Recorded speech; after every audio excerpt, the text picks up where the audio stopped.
Hola a todos, ¿qué tal? ¿Cómo están? Durante los largos meses de la pandemia, el hecho de verse obligados a quedarnos en casa fue para muchos algo traumático. Lo único positivo de esos meses confinados fue que incitó a algunos a lanzarse a la lectura, pero sobre todo de libros que en tiempos normales nos parecen lecturas inalcanzables, como hizo mi hijo precisamente con La Recherche del tiempo perdido de Proust, que seguro le va a dejar una cierta huella en su vida. Y precisamente nuestro invitado de hoy, el escritor argentino Daniel Link, nos cuenta su vida de lector en el libro Lectura una vida, que acaba de traducir al francés la editorial Gallimard.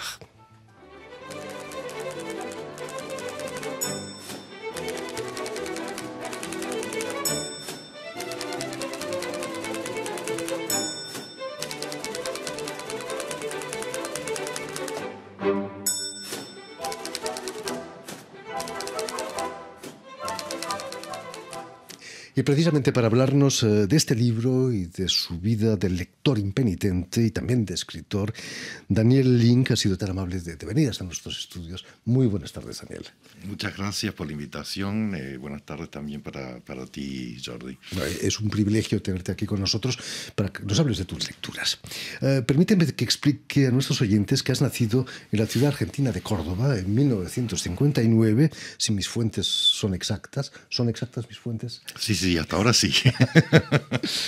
La ficción, el problema es que la ficción y la no ficción son un terreno muy resbaladizo, ¿no? ¿Dónde pones tú la frontera? Yo creo que hay una cuestión básicamente de compromiso con la verdad por un lado, pero por el otro también de buscar la complicidad con el lector. Entonces, por lo general, lo que digamos tiene que ver con datos son todos ciertos, y a lo mejor, qué sé yo, se me ocurre que un día da mejor que lo que estoy contando sea bajo la lluvia que con sol. Eso me parece que no modifica demasiado la verdad del asunto, pero puede conseguir como te decía, una mayor fluidez de lectura. Las cosas que pasan no importan, sino es la manera como las cuentas, ¿no? No sé quién dijo eso. El personaje de tu novela sufre un cierto retraso al andar, pero aprende a leer casi antes que a caminar. ¿Te pasó eso a ti también? Sí, de hecho mucho más grave. Los médicos, los neurólogos que me trataron cuando yo era pequeño, porque básicamente soy un turetista, lo que ahora se conoce como turetista, es decir, una persona que tiene muchos tics nerviosos, decretaron que yo no iba a caminar nunca. O sea que fui tardío para empezar a caminar, pero sobre todo tuve un periodo, digamos, de bebé, de cuna, muy angustioso para mis padres, porque ellos miraban a una persona que no iba a caminar. Tampoco hubiera sido tan grave, se me ocurre, porque no soy una persona demasiado movediza, pero lo cierto es que caminé en contra de la ciencia. No dice mucho de los doctores en aquella época, ¿no? No, ciertamente. Es cierto que en el colegio ya consigues una cierta celebridad como poeta. Sí, una de las cosas tal vez que tienen que ver con nuestra generación, ¿no? A mí charlábamos un poco antes sobre ciertos recuerdos compartidos de personas que no hemos vivido en el mismo lugar, pero que sin embargo, gracias a una cierta masificación de la cultura, podemos compartir o recordar algunas experiencias comunes. Y en mi caso todavía yo creo que aprendí a leer y a escribir al mismo tiempo que aprendí a leer y escribir poesía.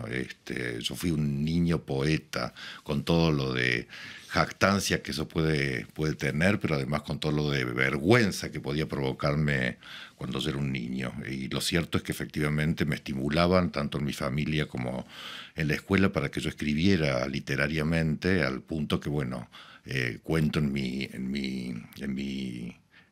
biografía lectora que me daban recompensas. Por ejemplo, si yo escribía un lindo poema patriótico para un acto escolar, me dejaban privilegios, como por ejemplo tener el pelo un poco más largo que el resto de mis compañeros y cosas por el estilo.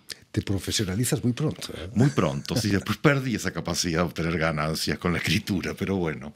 Pero las primeras lecturas son las historietas, ¿no? Los cómics, las revistas. Sí, cómics. Por eso te decía antes que eso tiene que ver también con un poco la masificación ya de la lectura, ¿no? Y haber empezado por lugares que no son los propios de la institución escolar, ¿no? Entonces uno en la escuela lee los libros que constituyen un plan de formación ciudadana o como quieras llamarlo, y luego ya estaba lo que yo consumía en mi casa, que eran cómics, historietas,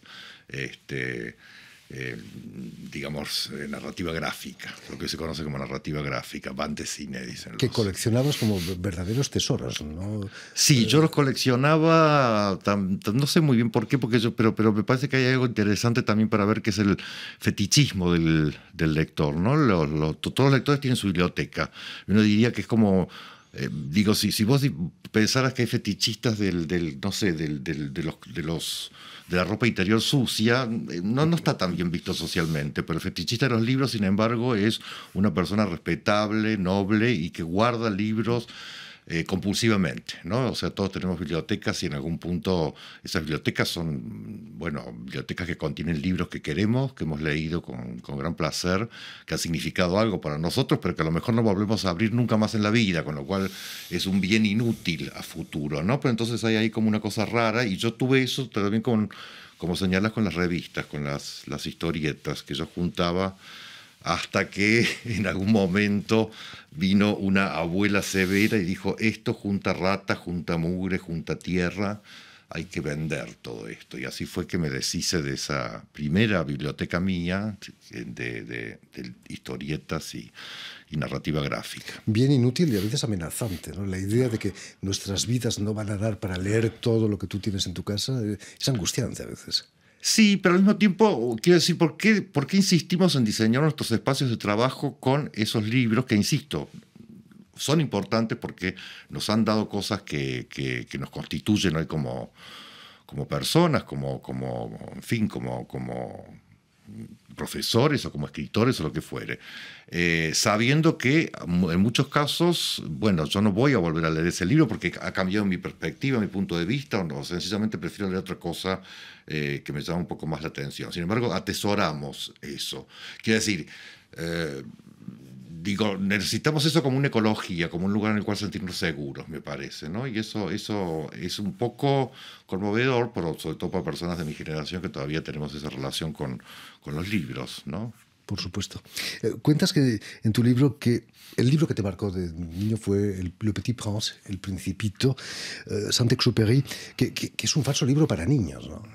Sí, eso yo no lo había notado, obviamente, cuando lo leí como niño, ¿no? Uno de esos libros que los padres regalan automáticamente a sus hijos y a sus hijas, que es un libro extraordinario, encantador, en fin, por algo sobrevive ese libro al paso de los tiempos. Pero luego, cuando lo leí de adulto, con fines de analíticos, ya, ¿no? de ver qué el libro decía, me sorprendió que es la historia de un niño psicótico, que es un niño psicótico que se suicida. Extraterrestre, además, ¿no? Además extraterrestre, con lo cual digo, es raro dar como lectura de infancia, y sobre todo El Principito ocupa un lugar muy especial. Vos viste que los países, las naciones, compiten a ver quién tiene el libro más vendido. ¿Es la Biblia o es el Capital de Marx o es El Principito? Por supuesto que a los franceses les importa que sea Le Petit Prince, el libro más vendido en la historia del libro, y a lo mejor es así. ¿Pero por qué es así? Porque es el libro de aquellos que solo leen un libro en la vida, ¿no? Es decir, hay personas que no van a leer nunca otro libro, pero que sí leyeron El Principito. Hay un poeta argentino, Arturo Carrera, que ha escrito un poema a propósito de esos que leen un solo libro. Entonces, no tiene muchas páginas tampoco. No, es verdad, y tiene ilustraciones muy hermosas, pero bueno, es el libro de la infancia de todos los países, en todos los lugares, un libro aparte hecho como libro de Navidad en los Estados Unidos. Y entonces, ¿cómo es posible, no, que sobreviva esta idea de dar a leer a niños un libro en el cual el protagonista es un niño extraterrestre, que esto está bien en algún punto, pero sobre todo psicótico, solitario y que termina suicidándose? Es como una invitación, ¿no? a la desaparición. Pero bueno, en todo caso, eso hace todavía que sea más extraño el libro, más rico en registros. Estamos viendo la portada y los dibujos de Saint-Exupéry, que él mismo firmó. Eso lo relaciona con Copy, ¿no? También gran dibujante, Copy. Sí. A ver, pegamos un salto enorme, pero podemos hacerlo porque estamos preparados para eso. Copy es uno de los grandes argentinos de París, se llamaba él a sí mismo. que a partir de la década del 60-70, instalados en París, comienzan a hacer un arte radicalmente nuevo, me parece. Copy empieza escribiendo, haciendo tiras gráficas para Le Nouvel Observateur, y después comienza a producir, a escribir obras de teatro. El día de una soñadora es la primera, la segunda es Eva Perón, una pieza muy escandalosa porque fue, bueno, el teatro donde se estrenó fue amenazado y sobre todo le pusieron una bomba, una bomba incendiaria. Una puesta en escena de Alfredo Arias, que estuvo aquí contándonoslo no hace mucho. Sí, Alfredo, bueno, que es un extraordinario artista, por otro lado. Alfredo quedó obviamente muy choqueado por esa experiencia, entonces por eso pues decidió no volver a dirigir durante un tiempo piezas de Copy. Pero Copy es un autor muy importante porque además de eso, dijimos historietas, obras de teatro, también es un novelista, un gran novelista, y es un novelista muy, ¿cómo decirlo? Digamos que se escapa un poco a todos los cánones y clasificaciones posibles. Así que tanto sea por su teatro, por su narrativa gráfica o por su obra de ficción, Copy es muy importante porque sobre todo elige ese lugar raro donde no se sabe muy bien si su literatura hay que leerla en el contexto de literatura francesa. La mayor parte de la obra de Copy está escrita en francés, o en el contexto de literatura, digamos, rioplatense, dado que Copy vivió también muchos años en Uruguay, además de haber nacido en Buenos Aires, ¿no? Entonces, esa colocación rara me parece también contribuye a darle Como verás, tanto me gustan las rarezas del Principito como las rarezas de las nacionalidades, o sea que por ese lado ya podrás encontrar pistas. Permíteme que dé un salto atrás. Llegaste a leer Corazón, el libro de Edmundo D'Amicis. Otra lectura de infancia, efectivamente, un poco, bueno, distinta, ¿no? Es un libro más sentimental, creo, y hablo ahora de recuerdos porque no lo releí de adulto, un libro que apela más a los efectos sentimentales, pero sí, es un libro que también me parece para mi generación y sobre todo para mi generación en el Río de la Plata, en Buenos Aires o en Montevideo. Es un libro que tuvo un gran efecto, no sé en el resto de los países, porque obviamente esto viene ya de la tradición italiana. Y que estimula la lectura. Estamos viendo una portada de una edición antigua de Corazón. Recuerdo la biblioteca que tenía el hijo del albañil, el albañilito, que tenía clasificada por los colores de la encuadernación. Era algo... A mí eso me fascinó cuando lo leí. ¿Te llevó a querer escribir o tener una biblioteca ese libro? ¿Corazón? No creo. No, de hecho, no recuerdo el episodio que estás contando. Me parece de todos modos que vos fíjate que lo que vos señalás es que en los libros que leíamos cuando éramos niños y niñas, lo que se dejaba ver era que los libros mismos la gente leía, cosa que hoy por hoy me parece que debe ser bastante difícil de encontrar. Has tenido una actividad muy intensa como editor. Has editado la obra de Rodolfo Walsh, escritor argentino peronista, asesinado por la dictadura en el 77, a quien se le acredita la primera novela de ficción periodística, de no ficción periodística. Y algunos piensan que es Truman Capote, que hizo a Sangre Fría, pero fue 10 años antes de Sangre Fría. ¿Qué ha representado Rodolfo Walsh para la literatura argentina? Bueno, por un lado, Walsh era un escritor vanguardista. Comenzó haciendo cuentos policiales muy, muy, muy tradicionales, muy, digamos, al estilo clásico. Ganó premios con eso, pero luego encontró una zona de incomodidad, una incomodidad que en su caso fue bastante improductiva, es decir, lo llevó a la parálisis entre literatura y política. Entonces, la segunda parte de la obra de Walsh es una obra de cuentos vanguardistas, ¿no? De cuentos muy experimentales, muy extraordinarios, muy bien escritos, es un extraordinario prosista. Y la tercera y última parte de la obra de Walsh es cuando consigue estabilizar lo que quiere hacer en algo que ya no es ficción, es no ficción, y sobre todo muy volcado a la política. Entonces, el libro que él escribe, que lo lanza, digamos, a ese lugar, es Operación Masacre, que es un libro que cuenta la historia de unos fusilamientos y es una investigación, modelo policial, como decía antes, muy bien escrita, la segunda parte, etcétera, pero sobre todo muy orientada hacia la política, porque él demuestra a través de esa investigación periodística que hizo junto con Enriqueta Muñiz, que acaba de sacar un libro que es el diario de escritura del periodo de escritura de Operación Masacre.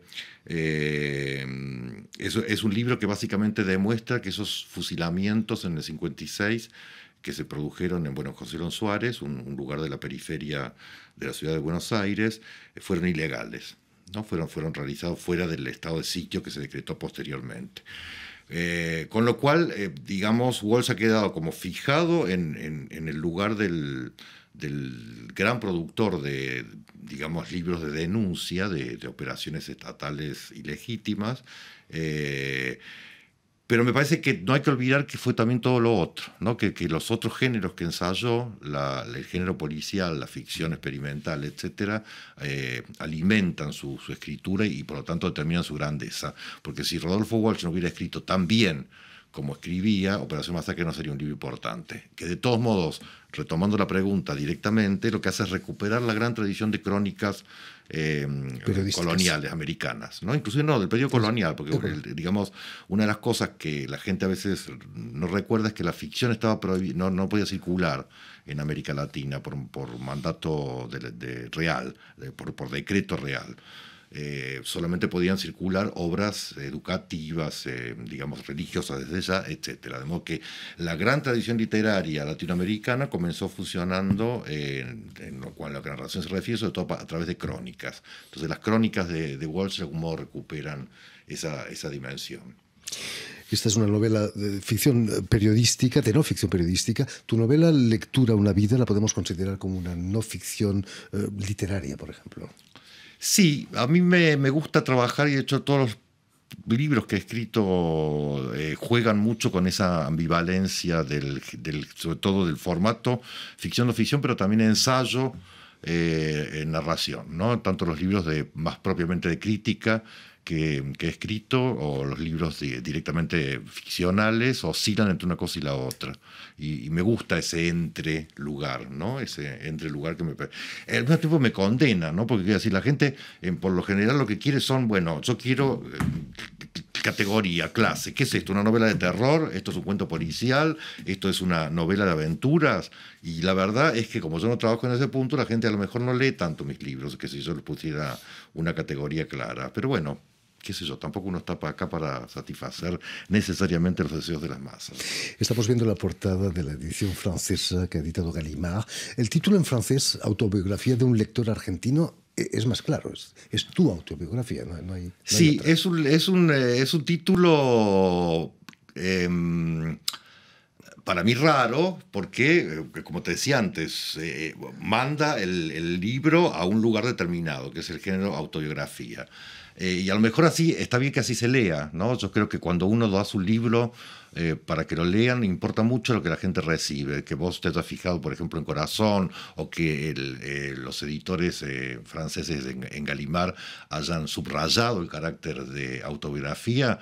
Son lecturas importantes que, aunque yo no las haya considerado en principio, de todos modos agregan cosas al libro, así como la extraordinaria traducción de Charlotte Lemoine. Con Charlotte trabajamos, vos hablabas de los años de pandemia, durante esos años de pandemia mucho, porque ella a cada párrafo corregía lo que yo decía en el sentido de esto para un lector francés no tiene importancia, o por el contrario, esto para un lector francés hay que desarrollarlo mucho más. Entonces fuimos trabajando párrafo por párrafo, así que el libro realmente es muy distinto de la versión en español. En el prólogo confiesas honestamente que has mejorado quizás tu versión española. Sí. Yo creo que sobre todo lo que a mí me gusta del trabajo de Charlotte, bueno, además de su paciencia y su sensibilidad, es el oído, ¿no? Que ella creo que consiguió transmitir, que pasar al francés algo que tiene que ver con el ritmo de mi propia prosa. Yo no soy capaz de escribir en francés, pero obviamente puedo leer y darme cuenta, ¿no?, de si hay algo que resuena por debajo. Y creo que sí, creo que eso está. Así que para mí es un honor, pero también un agradecimiento enorme tanto a Gustavo Guerrero, que patrocinó la traducción, como a Charlotte, que trabajó en ella. Has llegado también a escribir hasta un libro de cocina. Sí. La cocina Cocinar y escribir tienen es algo muy parecido para ti. Exacto, sí, yo digo que para mí no hay cosas más parecidas que trabajar con unos materiales y a través de, bueno, de procesos que pueden ser más o menos racionales o mágicos, para el caso es lo mismo, se transforman en otra cosa, ¿no? Entonces uno tiene los materiales, tiene los ingredientes, tiene la materia prima, uno diría siempre en la cocina que todo depende de la calidad de la materia prima, y yo creo que con la escritura pasa un poco lo mismo. Si uno cuenta con experiencias de suficiente calidad, es raro que te salga un mal plato, un mal libro. Digo, que es muy mal cocinero en ese punto. No es fácil. Y como vos bien sabes, todo el truco de la cocina es la sazón. Uno tiene que saber sazonar, casi diría instintivamente, ¿no? Y me parece que ese es un rasgo de la escritura que también es importante tener en cuenta. Digo, las grandes novelas que siguen todavía impresionándonos, los grandes libros de poemas, son libros que son sabrosos, entre otras cosas. Daniel, eres también columnista en la prensa argentina. Una columna semanal es como un ejercicio diario de gimnasia para un escritor. Sí, es una pesadilla, ¿no? En el fondo, encontrar temas es pesadilla. Yo tengo la fantasía de en algún momento empezar a repetirlas y a ver si la gente se da cuenta o no. Como hace mucho tiempo que efectivamente escribo columnas, es probable que nadie se dé cuenta porque puedo empezar de 10 años atrás y ver si funcionan. Pero sí, es un ejercicio en el sentido de estar atento a con qué aspectos de la realidad yo puedo ligar bien, relacionarme bien, ¿no? Digo, porque no me gusta opinar de cualquier cosa, no soy un opinólogo, no tengo por qué intervenir en cosas sobre las cuales no puedo plantear algo, bueno, específico, ¿no? Entonces, pero lo cierto es que, bueno, como mis temas son temas muy literarios, a veces tengo que ampliar un poco la mirada, ¿no? Y ver en qué punto puedo coincidir con preocupaciones que son de un público masivo. Entonces, sí, es un ejercicio en términos precisamente de estar atento al presente. ¿Recibes críticas o elogios de tus lectores? Mira, el problema hoy por hoy es que lo que seguro lee como comentarios, los comments, son todos hechos por trolls, con lo cual, obviamente, si uno va a hablar, en el caso argentino, de peronismo, o cualquiera de las versiones del peronismo, va a tener 140 millones de comentarios de los antiperonistas. Y si por el contrario habla de una posición más liberal, va a tener, ¿no? O sea, que es imposible saber, no hay nada de cierto en eso ni nada de interesante. Yo trato de, obviamente, no intervenir demasiado en términos de lo que es la realidad política argentina, porque básicamente es muy aburrida desde mi punto de vista, ¿no? Es muy maniquea, es muy, en fin, muy estereotipada. Pero lo que te quiero decir es que uno no encuentra ahí lecturas que a uno le importen. No recibes cartas físicas en papel, ¿no? Bueno, ustedes obviamente viven en una ciudad donde el papel todavía tiene alguna importancia, pero no más o menos. Cada vez menos. Pero cada vez menos, pero allá ya no tiene ninguna. O sea, cartas yo no recibo, salvo facturas de la luz, del teléfono, ¿no? Cuentas a pagar, pero cartas no. de terror. Pero sí, pero insisto que me interesa cuando hay lecturas que uno dice, acá han señalado algo que yo no había notado, ¿no? Eso puede suceder y uno agradece tanto las reseñas en ese punto, o en los comentarios, como en tu caso, o inclusive lecturas indirectas como pueden ser esto que te decía, señalamientos de una traductora. Ella es una primera lectora del libro y por lo tanto lo que ella me señaló obviamente ya es algo que transformó el libro en otra cosa, ¿no? Por supuesto. No olvidemos, Daniel Link, tu trabajo como catedrático en la universidad, allí en Buenos Aires. ¿Es una manera de infundir la pasión por la lectura o la escritura, o ya tus estudiantes están adquiridos a la causa? Bueno, ahí lo que se da es yo te hablaba antes para mí el periodismo está puesto en función de presente, cómo me relaciono con el presente. En el caso de la enseñanza, para mí en este momento, lo que yo ahí interrogo es el futuro de la literatura, el futuro de la lectura, porque lo que uno enfrenta ahí son nuevas generaciones que se han formado a partir de dispositivos técnicos completamente diferentes de los nuestros, que han nacido, digamos, en una ecología muy distinta y que por lo tanto supone que uno tiene que atravesar un umbral para relacionarse con ellos y ellos tienen que atravesar el mismo umbral para relacionarse con las personas de nuestra generación. lo cual implica un esfuerzo grande porque efectivamente nosotros vamos a la desaparición. No quiero ser catastrófico ni tremendista en este punto, pero que decir, ya hay inteligencias artificiales que contestan las preguntas tan bien que pueden suplantar mis clases. O sea, yo eso lo tengo claro. Cualquier robot y hasta los periodistas. No, eso es ya el periodismo, pero quiero decir, una pregunta sofisticada y compleja hecha a una inteligencia artificial, yo lo he hecho, he estado charlando con mi amigo Chat, como lo llamo, sobre temas que tengo que comenzar a dictar en breve, y yo me di cuenta que no hacía falta que yo hablara, basta que yo ponga play y lo que está diciendo es perfecto, es lo que yo diría.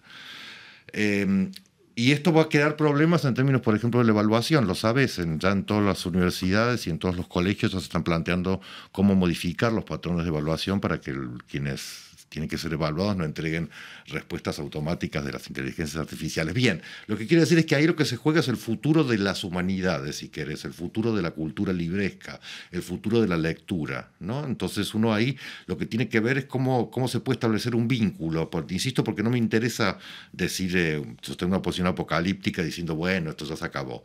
Sí, nuestro lugar está un poco acotado, nuestro lugar generacional está un poco corrido del lugar que antes tuvo, pero al mismo tiempo tenemos que ver cómo se puede de algún modo sostener un humanismo crítico en relación con las nuevas tecnologías para que, en fin, lo que siempre hemos considerado como valores de las prácticas que nos involucran sigan existiendo, ¿no? Hay que recuperar quizás el valor del error humano, ¿no? Las cosas perfectas no tienen... El valor del error, pero sobre todo el valor de lo fuera de registro, de lo que está corrido de registro. Porque claro, estos dispositivos son todos muy correctos. Lo que dicen está todo siempre bien. Y yo, por ejemplo, he discutido sobre Proust con la inteligencia artificial. Pero claro, la inteligencia artificial no acepta que uno quiera llevar el libro hacia un lugar de forzamiento de la lectura. Lo cual a mí me subleva y por lo tanto quiero llevar el libro a un forzamiento de la lectura precisamente para negar la autoridad de un robot en términos de qué cosas es legítimo leer en un libro y qué cosas no. Pero bueno, son cosas que hay que ir investigando a ver cómo funciona. Ahí está mi libro de cocina, Las 4 estaciones, porque lo organicé por estaciones, ¿no? Sí. En fin, esperemos que la robótica no nos mande dentro de poco, que sigamos cometiendo errores, que son bellos los errores, ¿no? Finalmente. Sobre todo son cosas que es un traspié, ¿no? Un error es un traspié. Uno si va nunca tropieza, no se detiene a pensar. En cambio, el traspié lo que te permite es parar un poco y pensar, no mirar arriba y abajo a ver dónde está parado. Yo creo que nuestros oyentes están esperando que digamos alguna tontería para poder reírse de nosotros. Bueno, yo ya dije varias, espero que se den cuenta. Para mí es algo cotidiano. En fin, pues muchas gracias, Daniel Link, por haber estado aquí con nosotros. Recordar que Autobiographie d'un lecteur argentin, en francés, autobiografía de un lector argentino, ha sido editado aquí en Francia por la editorial Gallimard. Muchas gracias de nuevo. Permíteme también que dé las gracias a Robin Cusno y a Tiffany Menta, quienes se han ocupado hoy de la realización del programa, y también saludar a nuestros telespectadores que nos siguen en toda América Latina, en Buenos Aires y en Córdoba, seguro que también, gracias a la cadena Unión Continental Latinoamérica, que es la cadena de la Organización de Estados Americanos y emite desde Montevideo, justo enfrente de Buenos Aires, y también la red TAL, que reúne televisoras públicas y universitarias de América Latina. Y a ustedes, muchísimas gracias por su atención y les damos cita para una nueva edición de El Invitado de Radio Francia Internacional.